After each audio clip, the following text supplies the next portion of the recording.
This is a production of KMmedia.pro.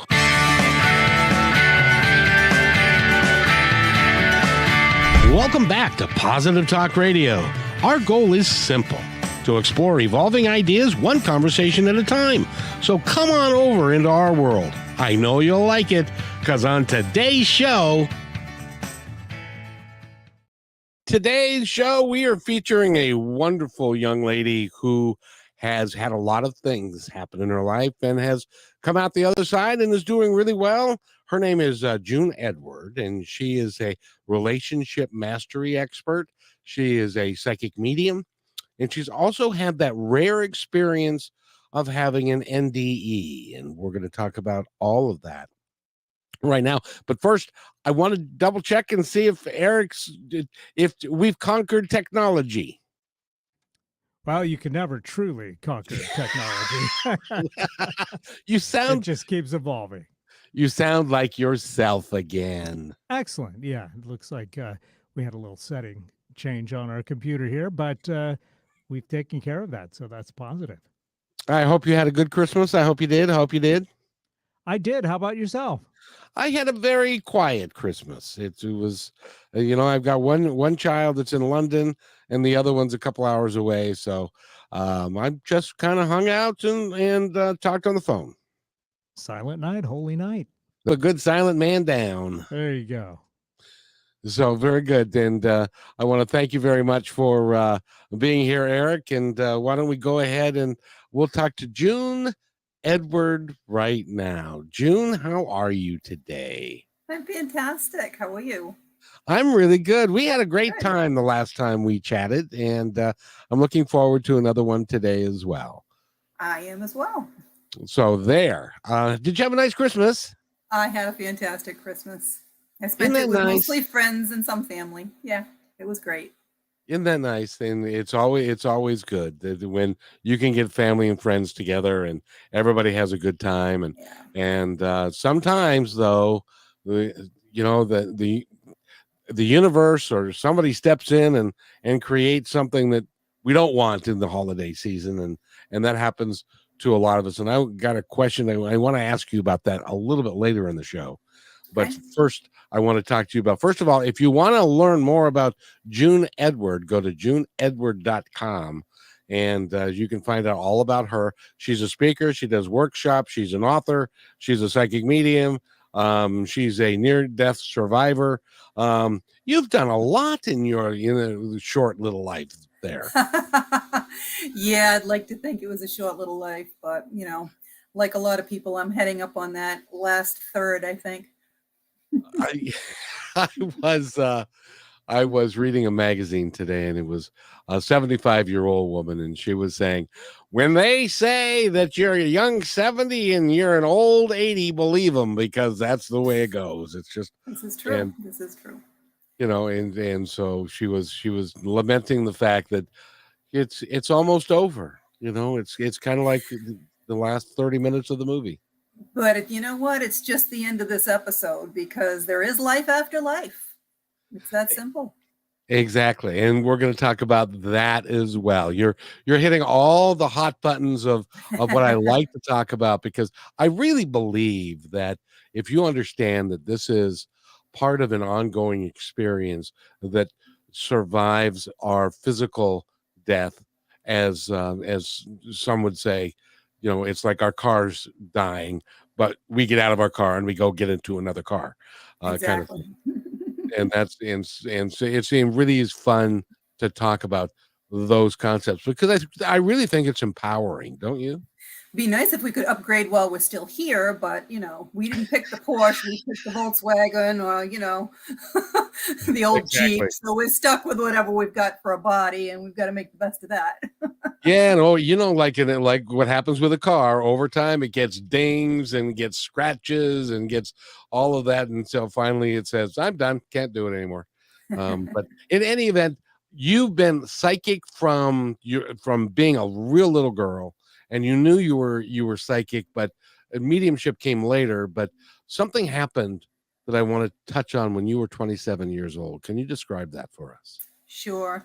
So they call it a near-death experience specifically because scientists name it that because they can't quantify it yet. When they can, they'll change the name and call it a death experience. And that's what I always thought of it as, a death experience, because I know that I died. And I was going in for a medical procedure. They were doing an MRI test on me the night before with a contrast dye. And I'd had it once before. I had a very bad reaction to it. And I told them that I thought I was allergic to it. And they kind of pawed it off and said it was normal and it happens to everyone and don't worry about it. And what did I know at the time? I was 27. I'm not a doctor. But as soon as they administered the dye, I immediately left my body. And people that have near-death experiences, there's a lot of similarities and there's a lot of differences because everyone's experience is a little bit different. It's based on what they're supposed to be going through at the time. So I did not see a tunnel of light. I immediately went into the light and was swept away and on the other side immediately. And I have come to learn that the level that I made it to was the lowest level of heaven. It's called the fifth dimension. And less than 10% of the people that have an NDE get to that level and have a full life review, which I had. And it's literally like sitting in the front row of an IMAX theater and you see this movie playing out in front of you, which is everyone that you loved, everyone that meant something special to you, every important moment you had, anything that brought you joy. It's just amazing. And I was kind of dumbfounded watching it, and I'm watching everything play out below, and I see them working on my body, and I can hear the nurses talking, outside the room at the nurses station, and, things going on, in the hallway below. And then I heard a voice behind me tell me that it was not my time. I could stay if I wanted to, or I could go back. It was my choice. And I really had to consider it because it's just so amazing on the other side. You only take two things with you when you go. And it's not your body. That stays here. You take with you your knowledge. And as you get there, you're accessing the knowledge of all of your lifetimes because you're just pure energy and it's your soul. And you take with you your feelings, not emotions, because that's an expression of your feelings, but your feelings. And the only thing that I felt at the time on the other side was pure love. And for the longest time, I thought all you took was that feeling of love. But doing the work that I do, I understand that that's not the case. There are people on the other side that are still angry and hurt. You take your feelings with you. So if you're living a life of love and you have a heart full of love, then that's what you're going to be feeling on the other side is that love. And then I realized that I was supposed to be here for my children. And at the time, I'd only had 2 of my 3. So I came back, and I'm grateful that I did because I wouldn't have had my 3rd one. And he's also the love of my life. Of course he is. Of course he is. And you came back because he was destined to be your son. And Exactly. that was important. But I wanted to ask you, because I've heard reports when you have the near-death experience or when you have the life review, that sometimes during the course of that life review, you take on the feelings and stuff of somebody that you had wronged in your life. I don't know if that happened to you or not. It did not happen to me, and I've never heard anyone tell me that that has happened to them. So again, everyone has a little bit different of an experience based on what's supposed to be happening to them at the time. It's possible that that person wasn't staying at all and they only brought them up there for a specific message. That's a possibility as well. That could be. And we don't know oftentimes what the reasons are that you left. And it's good that you came back because you've got a lot to do and you're helping a lot of people now. So True. That's really important. What I have found out is that we do write this life. We write the whole plan out. There's no accidents. Everything happens when it's supposed to. And we can write exits into our life. So that was an exit that I had written in to my life plan that I could have taken because I had a very challenging and difficult life. So if I wanted to go, I had written that in knowing that I had planned a difficult and challenging life and saying, maybe I don't want to stay this long. And I could have taken it. The only exit that is never written into your life plan would be to take your own life. That is not acceptable and is never written into your life plan. And before you can reincarnate and come back again, they've got to figure out why you did that, because you basically just quit the game of life. And, the angels have to scramble and fix every connection that you were now supposed to have with other people while you were here. Isn't it an amazing thing when you think about it? Because there's free will involved as well. But when you're living your life and the way things are planned out, and in hindsight, I can see how things were planned out in my life, how I met an individual who pushed me into doing something that changed my life, or another person to put me in a position where I had to make a decision that changed my life, and then they just went away. It's kind of like we had this contract on the other side that said, okay, this is what's going to happen. I'm going to meet you, and we're going to do this, and then you're going to go away and do whatever else you need to do. But this is how you absolutely did. You absolutely did. And it's just a very complicated game is what it is, to be honest. And the only free will that you really have, the universe wants you to think you have free will. The only free will that you really have is to delay the lessons that you came here for. You can delay them to the next lifetime if you want. And so what happens is the universe will offer you door number 1, 2, or 3. You go through door number 1. Maybe you get married, you have some children, you get divorced. You're in front of door 1, 2, and 3 again. Most people are going to take door 1 again. They're going to go through, get married, have some more kids, get divorced again, be in front of door 1, 2, and 3 again. If they learn the lesson that they were supposed to be learning, and that's why I wrote this book, All's Fair in Love and Karma, if they learn the lesson, they're not going to take door 1 again. They're going to take door 2 or door 3, because that's the path they're supposed to be on. If they didn't learn it, they'll keep repeating it. Well, and a lot of us do that. We date the same people in a different suit. We get married to the same things.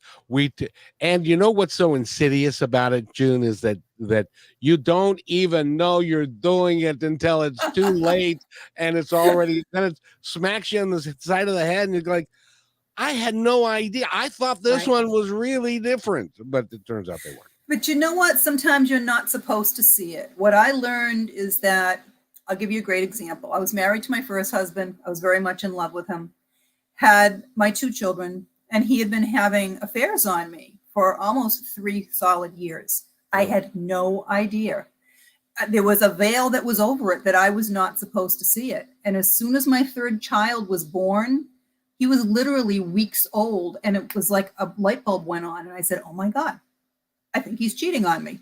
And then I started looking, and everything lined up. And you're supposed to know when you're supposed to know. If I'd found out earlier, I would not have had my 3rd son with him, and he was destined to be here. So that's the other thing that they do, is they put that veil over you, so you don't see what you're not supposed to see, and you don't know what you're not supposed to know until you're supposed to know it. Now that's complicated all by itself. It can be, absolutely. And but so people shouldn't feel like they're guilty or they're stupid or they regret the things that they did. They shouldn't, because everything happens the way it's supposed to happen. And everyone is exactly where they're supposed to be at any given time, honestly. One of the things that I've been doing of late, I'd like your opinion on it, please, is there's something that I've been saying, I've been rattling around in my head, which is know your greatness, meaning that all of us are born great, and we spend our formative years figuring out why we're not great and having people tell us why we're not great. But then the rest of our lives we spend trying to understand why we're really here and what we're here to do, and that we are great, but we don't think that we're great. And so it's a grand adventure that we go on. And it's almost like we're in search of who we really are. And some of us spend multiple lifetimes trying to figure that out at the same time. Does that make any sense at all to you? So, things change constantly. Okay. If you want to go back a few thousand years ago, everyone has psychic ability and mediumship ability. Thousands of years ago, it was commonplace. Kids, they'd know where their kids were and just, hey, it's dinner time, mental telepathy, and the kids would come in. Same thing, the father would come in from the field. They'd automatically know if something was wrong because they were tapped into that and they were taught how to develop it. And as years go by, people are afraid of that because now you have a collective that has, can do something that you don't want them to do. So everyone is born, and they are the only one of them that is ever put here. Okay? This is where our lesson of self-worth comes in. And when you're a child, you trust the universe, you trust your parents, you trust that everything's going to be supplied for you, right? Your diapers are going to be changed, their food's going to be brought to you, everything's going to come to you, right? Until they start getting a little bit older and they start being told, no, you can't eat now. No, you can't have that now. No, you need to wait for that. And suddenly it's like, oh, is it going to come? Was it, and they start to change and get a little bit more jaded. And it's the same thing with our self-worth. Maybe you've got a parent that tells you that you're worthless. My own dad would tell me that women have no value. The only thing you're good for is sex and having babies. That's a woman's worth. And that's what I grew up with. So, you struggle and you try to overcome that and prove that you are worthy and you have value, right? But the reality of it is every single solitary one of us is worthy, and we have to learn our own self-worth. And that's not the value that someone else places upon you. Right. It's understanding that, again, you are the only one of you. How special is that the universe needed you and they put you here, just one of you. It's not narcissistic. It's not selfish to put yourself first. It's where everything else comes from. If you can't take care of yourself, you're not going to be here to take care of anybody else. And it's the same thing with being happy. Everybody's like, oh, I'll be happy when, he doesn't make me happy. She doesn't make me happy. No one has that kind of power to do anything like that to you or for you. You are responsible for your own happiness. And when you are happy, that joy ping pongs off of everyone else around you. That's how it works. It can change the vibration of everybody that you come in contact with. Yeah, absolutely, it will. It's so important that we recognize that, because I was doing some research, and do you know how difficult when we look at a baby that's a couple of years old, how difficult it was from the moment of prior to conception for that baby to actually be here. I mean, that one soul, there are like, I don't know, like a million sperm go to one egg, and 85% of those do not survive. And then 2.5 million children die in the first week of life on this planet still. That's a horrible statistic, but it's true. And so just by the virtue that you're here, you're a champion already. Would you believe, would you say that's true? You know what? Every baby is a miracle. Okay. Yeah. Every baby, when you think, so scientists have done experiments, and they have done it with cameras on even a petri dish when they have the sperm penetrate the ovum, and there's a spark of energy that happens. And I believe that is the God spark at that point when the soul enters that entity. And, they've never been able to figure out, and I don't think they ever will, how to actually grow a child. They can put them in a petri dish, but they cannot tell the cells when to divide and how to make arms and how to make legs. And what happens is there's timing involved. So certain parts of your body grow for a certain time and then they shut off. They'll never be able to figure that out. If an embryo continued to grow at the same rate that it started out with in the first 6 weeks for the entire 9 months, the baby would be born like 180 pounds. Seriously. He wouldn't be born. That is a miracle. That is a miracle in itself. It is. And it is just an amazing thing. The concept of life as we know it, to become a human being, to be here. And it is so special for us to be here that we don't value, many of us don't value what we are and who we can be. Well, what people have to realize is this is a very temporary situation. And if you think of a young child, they don't have the experience as an adult does to know that the kids that are bullying them in school and being mean to them, wait a minute, snap of a finger, that's going to change next week and you're going to be somebody's hero, right? Because maybe you helped somebody get an A on a test. These are all temporary situations. And as an adult, you can see that. As a child, you can't. But even as an adult here, you have to understand your whole existence here is a temporary situation. It's like the movie Avatar. You know, your soul is inside this body for a short period of time. You came back here to accomplish a few things. You came back to collect your karma, to pay your debts, to have a little mini vacation, because on the other side, you can't smell, you can't taste, you can't have sex, right? You can enjoy all those things with a body. And in the grand scheme of things, you're on the other side for hundreds of thousands of years. You're here for less than 100. If you're lucky, maybe 100. And people have to understand that everything that's happening in your life, you can choose to look at it from a negative perspective or a positive perspective. Because if you look back at your entire life, you can see how everything in your life connected to the next thing and the next thing and the next thing. And some of the things as you were going through them, you thought they were horrible and just terrible. But after that happened, because everything in the universe has to stay in balance, if you went through something terrible, something amazing happened on the other side of that.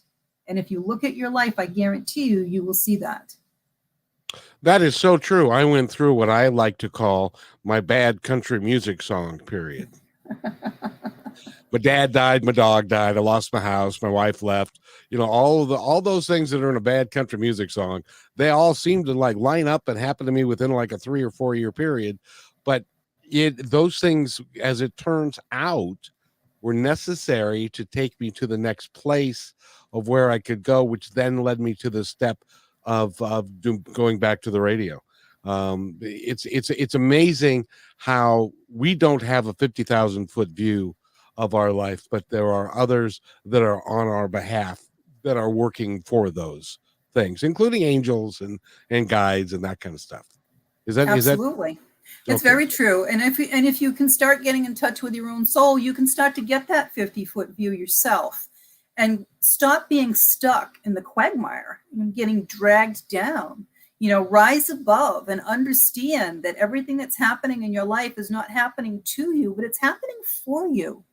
Everything on the other side, all the angels, all the guides, all the people that they put in your life here, believe it or not, are here to help you become the best version of you and help you achieve all the goals and dreams that you put into your life plan that you came here for. And if you don't do it this time, you'll do it next time or the time after that. It's up to you, which is really an empowering thought. We have the ability to do anything that we like. But sometimes it takes working with someone like you who can help us get through some of the things that may seem overpowering to us. It's very true. It's like anything in life. You didn't know how to write cursive until you went to school and they taught you how to write cursive, right? You didn't know how to learn a second language until you went and found someone to help you learn a second language. That's anything in life. When the student is ready, the teacher will appear. And that's my goal, is to try to help people understand the pieces that are missing in life. And you may not understand everything that I'm saying right now, but down the road, something will click. And miracles happen every day in people's lives. You just have to recognize it and see it. And the more you see it and the more you recognize it, the more miracles will happen in your own life. It's pretty amazing when you look at it from that aspect of be looking for it because it's right around the corner. So I'll give you a great example. I was at lunch today with my girlfriend and she said to me, "Oh, I've been living in Florida for a couple of years. You know, I've never seen a manatee out in any of the rivers." I'm like, "You kidding me? They're all over the place." It gets cold out and you practically walk across the river on them. She goes, "No, I would really like to see a manatee." And she's been learning about manifesting and law of attraction. And within 2 minutes, a girl comes running down the deck. "Oh my God, it's a manatee." And she gets up and she goes and she looks. Not only is it a giant manatee, but there's also a baby manatee right next to her. She was thrilled. And this is how it works. They want to bring you the experiences and the things that you're asking for. You just have to understand it, believe it, and look for it. And that can be a billboard that you see, or a song that plays on the radio, or a book that you pick up in a bookstore that just reaches out to you and says, "Here, buy me." Those are signs and messages to put you on the path that you're supposed to be on. They're always trying to point you in the direction and give you arrows. Go this way, do this.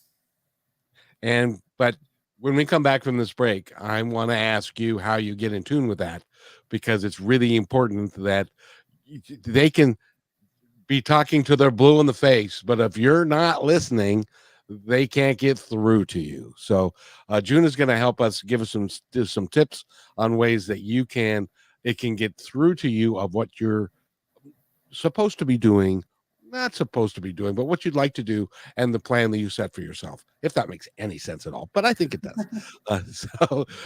We're talking with June Edward. Go to her website, which is juneedward.com, and she's got speaking engagements, she's got workshops, she's got services. There's a lot of stuff for you to go through there. And you're listening to Positive Talk Radio, and we will be right back after we have a real quick commercial break. So don't go anywhere. Thank you to our dedicated fans. We are updating our live on-air schedule to make it super easy for you to hang out with us 5 days a week, Monday through Friday at 3 p.m. Pacific Standard Time. We broadcast on YouTube, Facebook, and live on Fridays with Kixie 8:80 a.m. Seattle Live. You can find our library to binge all the podcast platforms. We can't wait to see you at 3 p.m. Monday through Friday, starting September 4th, Labor Day 2023. Hello, everybody. If I could have your attention, please, I have an important announcement to make just for you. As you may know, PTR is heard and seen on radio, KKNW, and now Kixie, several websites, podcasts, YouTube, Twitter, Facebook, and most social media. At PTR, we believe in working together to make the world a better place, and because you're listening, we know that you're dedicated to the same. So we'd like to support your efforts by offering an outstanding multimedia package for you at a deeply discounted rate. As our partner, you'll receive commercial creation, both video and audio, at least 10 commercial plays per week, a monthly show to highlight your business and passion, exclusive website positioning with links, video shorts for social media, commercial plays on all shows, podcasts, KKNW, and Kixie. Your commercial is embedded into each episode and as a podcast is sent to over 50 different platforms. All shows are performed live and sent to Facebook, YouTube, and Twitter, and stay there forever. Your podcast episodes are provided to you to use as you see fit. This one-time offer is only $250 a week, based on a 13-week commitment, and as our partner, we are vested in your success, and will do everything in our power to make it happen. However, there are limited spots available, so don't hesitate. Please email me at kevin@kmmedia.pro, and let's get the ball rolling.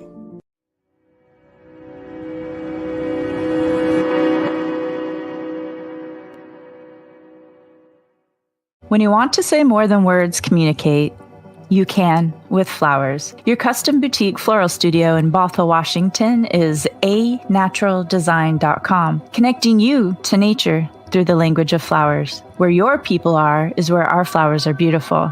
Your success is our goal. anaturaldesign.com at your fingertips today.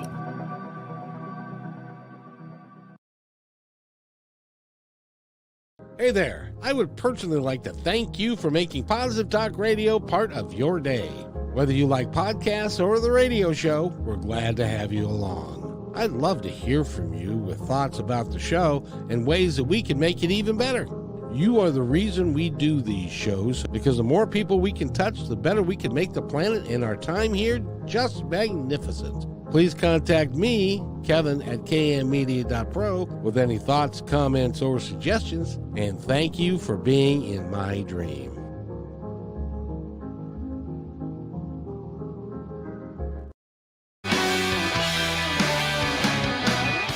And welcome back to Positive Talk Radio. See, that wasn't too bad. Just a couple minutes, and hopefully they were entertaining and all that kind of good stuff. In any event, we're talking with June Edward. She is a psychic medium. She is a relationship mastery expert, and she's an all-around good gal who's been through a lot and understands even more than that. And one of the things that, because of the holidays and because of who you are and how many people you worked with and talking to their loved ones who have passed on and things, I wanted to bring this up.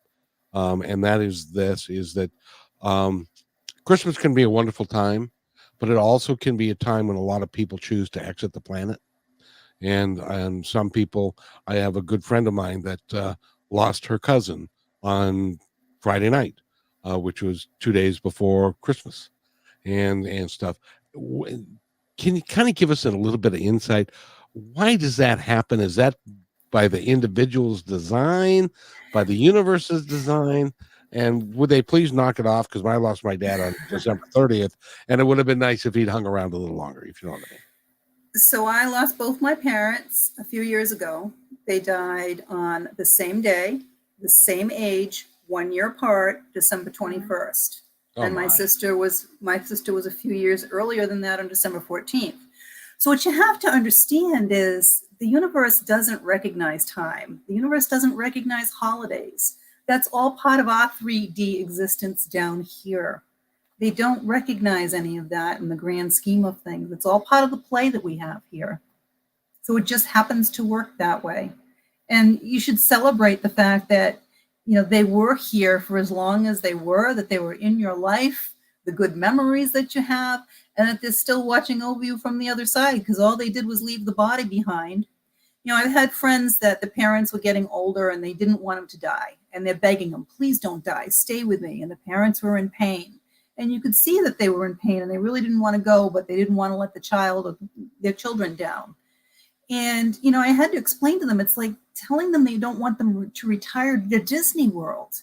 It's so amazing on the other side, and they're not stuck in this body that's causing them pain. So it's difficult to lose people that you love. It's tough on us. It's not tough on them, really, unless unless you're still stuck grieving. If you're still stuck grieving, then they literally will live vicariously through us, and they'll be grieving on the other side because you're grieving. Every time you think of them, they're here. Thoughts are things. Where your thoughts go, your energy flows. And this is the reason that I bring through the people that I bring through, because all you have to do is think about them and they show up immediately. So that they are always around you. Their love is still there. It's just that you can't physically touch them. That's the only difference. They can touch you, they can hear you, they can see you, all of that good stuff. And isn't the truth of the matter in the work that you've done that when somebody crosses to the other side, what they want most of anything is for you to be happy? And being in deep grief prevents you from living your life fully and being happy.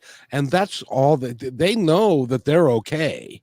They want. Well, it also prevents them. It prevents them on the other side. Let's say somebody passed away and they really wanted to spend their life traveling and they never got that opportunity. Well, now that they're on the other side, they don't have a body. They can spend their time traveling. They'll go to Paris. They'll go to, Australia, and they literally will live vicariously through people. If they like to fish, they'll be out in the middle of the ocean on a fishing trawler with, people helping them. They're just fishing with the other people. They literally live vicariously through us. But if you're here grieving, you will literally, their energy is literally stuck to you grieving as well. They're just sitting there crying with you, literally.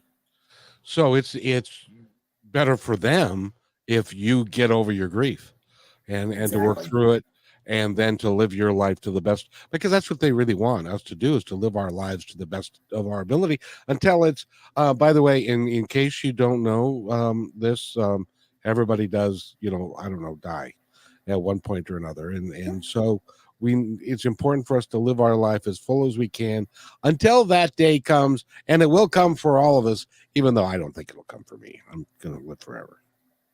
Well, we all get out alive. We just don't get to get out with our bodies. They'll stay behind. Well, which is perfectly okay, because I could use a new one of those. I've kind of used it. They wear out. Yeah, they wear out. We really don't want to be dragging this around forever once it's worn out. It's really a nice feeling once it's not there anymore. Now, in the work that you did and your near-death experience, give us a really, and I know that you wanted to come back because of your kids and because of what was happening in your life, but was there a moment when you were saying, do I or do I not? I really had to think about it. Let me tell you, it is just so incredible on the other side. I really had to think about whether or not I wanted to come back. And I wasn't coming back for anyone else or anything else other than my children. That was it. And that's, a mother's instinct, I guess. But I just knew that that was one of the biggest reasons that I had come here to begin with, was for my children, or I would have stayed on the other side. And I'll tell you that a lot of people that have had near-death experiences commit suicide, and I almost did myself, because we have a hard time recreating that feeling from the other side again. I wasn't able to do it when I came back originally, until I started learning how to meditate and connecting with my soul and the part of my soul that it is on the other side in the fifth dimension. I couldn't get that feeling. It's a high without being, it's a natural high. It's the highest high you'll ever have. And everybody has that ability through meditation to connect with their soul and have that feeling again. And they tell me that it's just pure love, only at a level that we have trouble understanding. There are not words. There really are not words in any language that I know of to describe for you the feeling, that amazing feeling of being on the other side. It's like, if you took a warm blanket on the coldest day and wrapped yourself in it when you were high as a kite, maybe that's about it. It's just, June, I just had a thought, and I'm curious. I'd love your opinion on this, but how many people do you think go through exactly what you went through and were given that choice? Do you want to stay or do you want to go back? And I wonder how many of them said, no, I'm staying, and then they died. I don't know, but there are people that do statistics on NDEs, and that's how I know that less than 10% of the people that have died get to the level that I went to and had a full life review. And I don't know how many people stayed.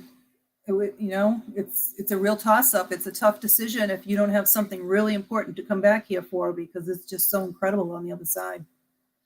And some people have said that they were told that they had more work to do, and which is also in your case, because you had another child that needed to have a mom and to grow up with and stuff. So it was important that you came back. Very few people that make it to that level as well. Out of that 10%, a lot of them are not offered the choice to come back. They're not told that they have a choice. They're told that they cannot stay. They have to come back. Oh, yes. And that's why they're a little put out when they come back. I would think, yeah. At least I know I made the choice. Yeah, because like, what do you mean? I gotta go back? I don't want to go back there.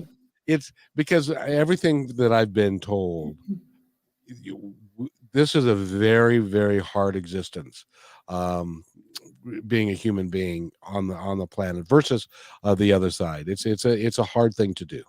So it's only hard because it's your perspective. If you stop taking everything so damn seriously in your life, it's not going to be so hard.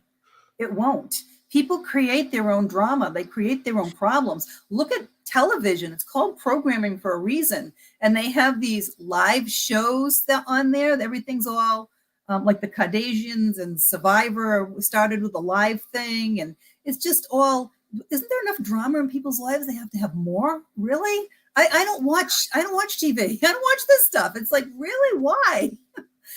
Life is so amazing without getting sucked into problems. They're not even real. I used to be a news junkie, and I watch the news all the time. CNN, MSNBC, Fox, all of them. I can't watch them anymore. It is brainwashing. The negativity is so palpable that I can't even digest it anymore, because it's like, I can create whatever I choose to in this life, but creating negativity ain't one of them. I've done that. I don't want to do that again. And one of the biggest problems too is now that we have cell phones, right? Everybody, instant gratification. I want to hear from you now. My face is stuck in there all the time. I know people will spend literally 12, 14 hours a day on social media. So you have no real interaction with another human being. You have no face-to-face contact. You have no physical contact. And that's a horrible thing. The older people get, the harder it is, especially if they've lost a loved one, to have physical contact in their life. But everybody needs that.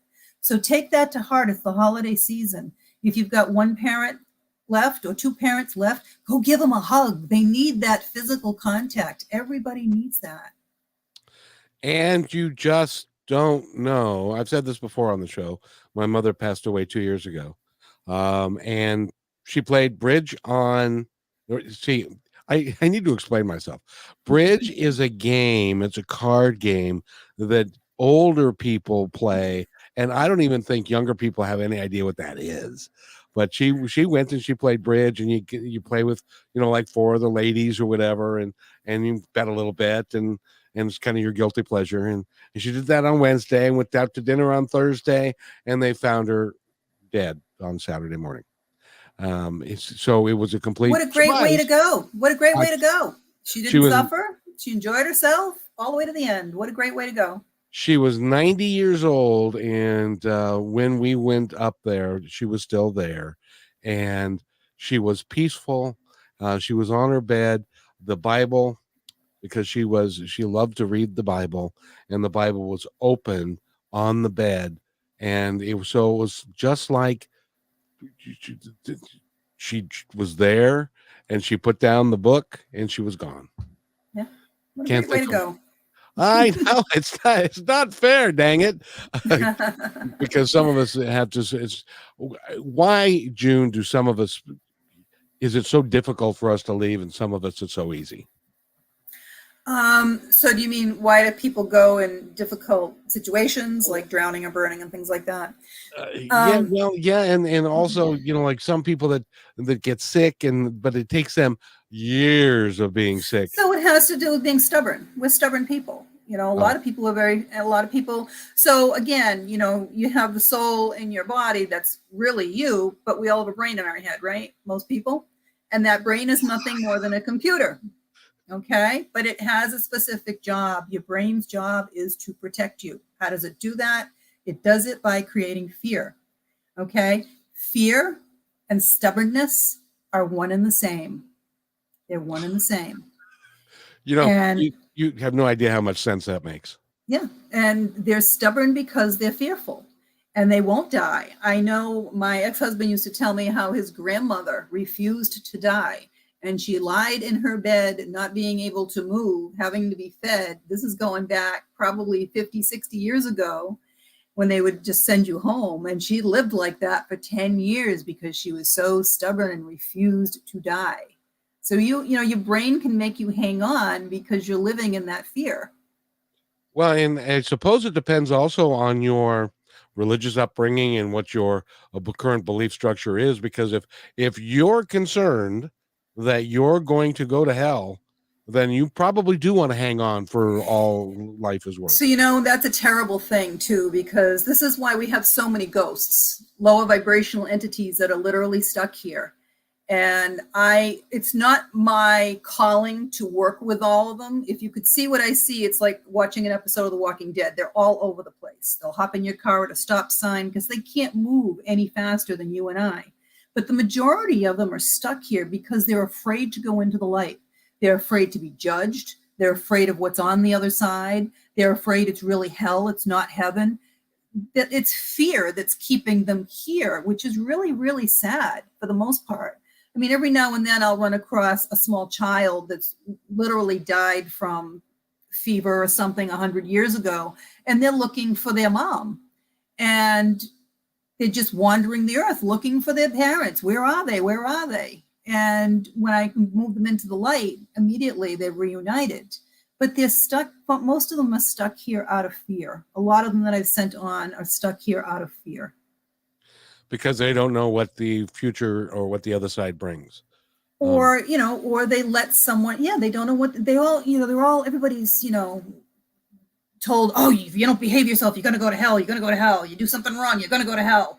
No, the only people that I've found that have gone to hell at this point are someone who has taken someone else's life and has no remorse, or someone who has literally made a pact with the devil.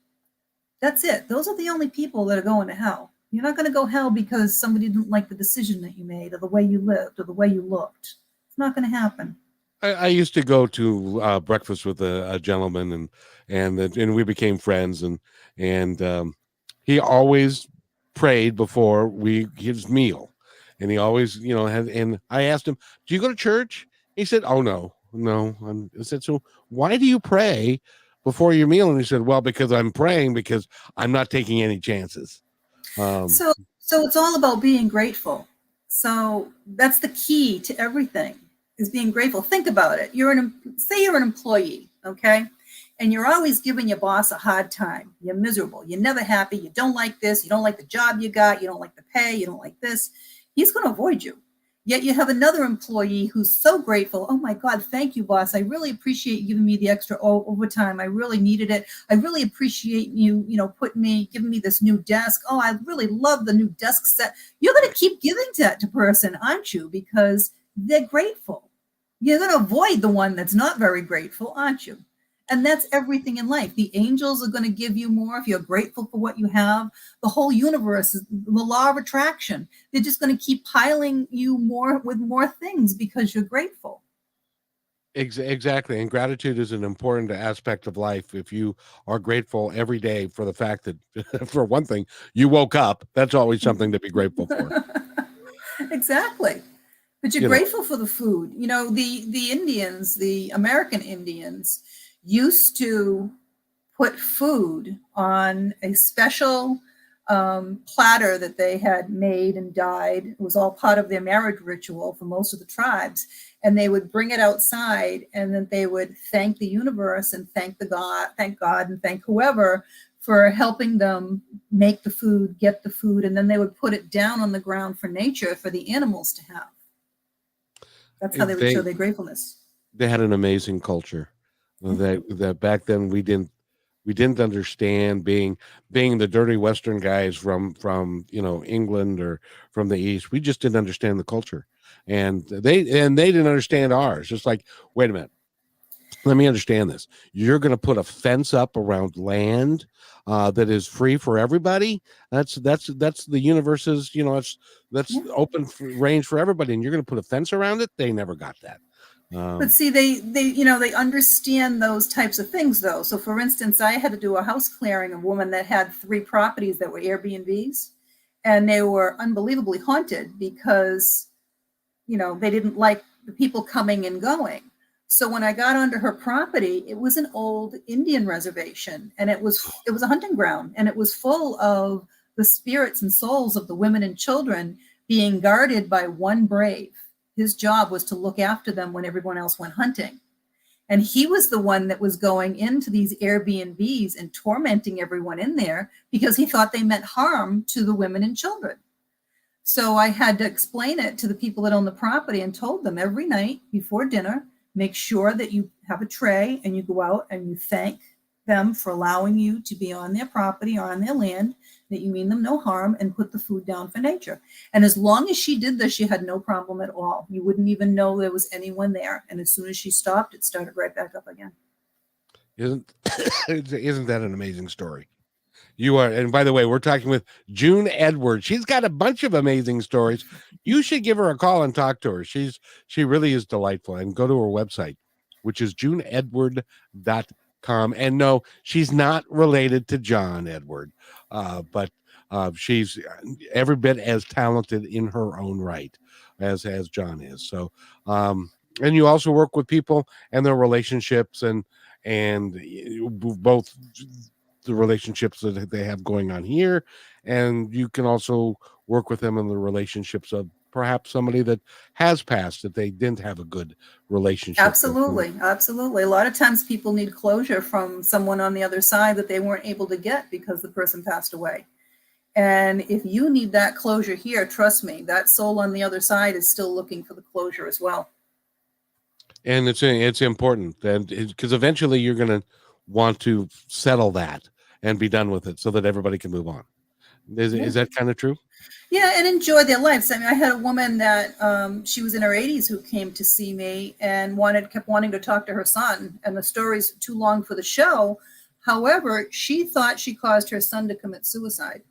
And when we finally brought him through, he explained that he did not. It was an accident, but he'd been living in, despair on the other side because he saw the trauma his mother was going through on this side for 40 years, believing that she caused him to kill himself.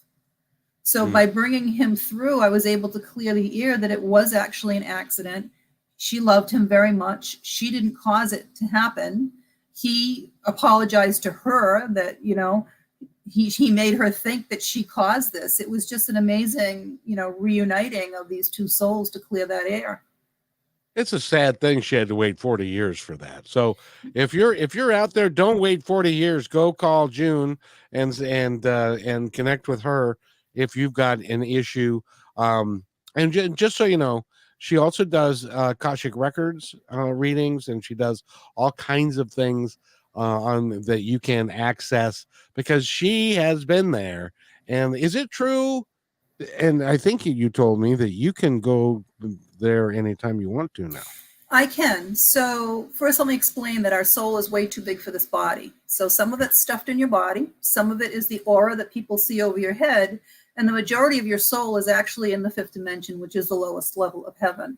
So if you think of quantum physics at the speed of light, it's over 300 million miles a second. When I passed to the other side, my soul, my energy went into that light at that speed. And then it came back into my body. So I believe that's the reason that I can connect so quickly to the other side. And I can go back and forth to the lowest level of heaven at will, to the fifth dimension. It's absolutely amazing. So the Akashic Records are something that it's basically your book of life. It is. And they're kept actually in the fifth dimension. Yeah, they kept it coming. It's a big room, isn't it? Big building. When I go there, it's a huge building, and it's like alabaster columns, and it's all white, and the books are kept in like a tunnel that goes down. It's just incredible. And the same thing, they give me the book and I go off into a side room and it opens up like a 3D IMAX movie again. It's just incredible. That would be so much fun to do. There are moments in my life that I would like to revisit. And I got to ask you, when you do that, is it possible? Do you have any idea? Is it possible for you to relive some of the best moments of your life here, as if you're living through it like physically living through it? If you can do it yourself, absolutely. But I choose not to do that because I really, I've lived it once. And I know that there's so much more coming. I don't want to keep getting stuck in my past. Even though they were enjoyable moments, I just want to remember them. I don't want to keep on reliving them. I'm looking forward to what's still coming up. And what is still coming up? Do you have access to that information? I do have access to some. There's some things I'm not supposed to know, so they're not about to tell me, because what fun would it be? If I knew everything that was going to be happening, I wouldn't want to get out of bed in the morning, would I? Not this year. I can tell you. You don't need to tell us what's going to happen in November of 2024. I really don't want to know, because I'll wait and be surprised by what happens. There you go. June Edward has been our guest. We've just got a moment left. If you'd like to take a moment to tell our audience anything that you would like them to know. So what I'd like to do is remind everyone that, the holiday season is not the only season to be grateful for the things that you have and be kind to people. It seems like kindness is at a real minimum lately. And I notice going into stores, people are shorter, people driving, they're shorter. Take a deep breath. If you get there 2 minutes later, it's not going to make a big difference. Say something nice to somebody. It might be the only kind word that they hear all day. Be kind to one another. Give each other a hug. See, and I think that that's just brilliant, because as you may or may not know, I end the show, every show, with a particular saying, and I'll say that in just a couple of moments. But before I go there, I want to again thank June for being here. You're delightful. Will you come back and see us? Absolutely. I love coming on your show. You're fantastic. I don't know. You ask the best questions. I'm curious, and I do that because I like to put myself in the audience position and say, gee, if I were talking to June, this is what I'd like to know. And so I try and do that. So just keep sending me your positive vibes, ladies and gentlemen, and I'll keep asking good questions. But June Edward has been our guest. Go to juneedward.com. And I want to thank her for being here. We will be here again Friday at noon and then Friday at 3 on KIXI. So, and by the way, this is where I say this, be kind to one another because each other's all we've got. We'll see you Friday. Thank you.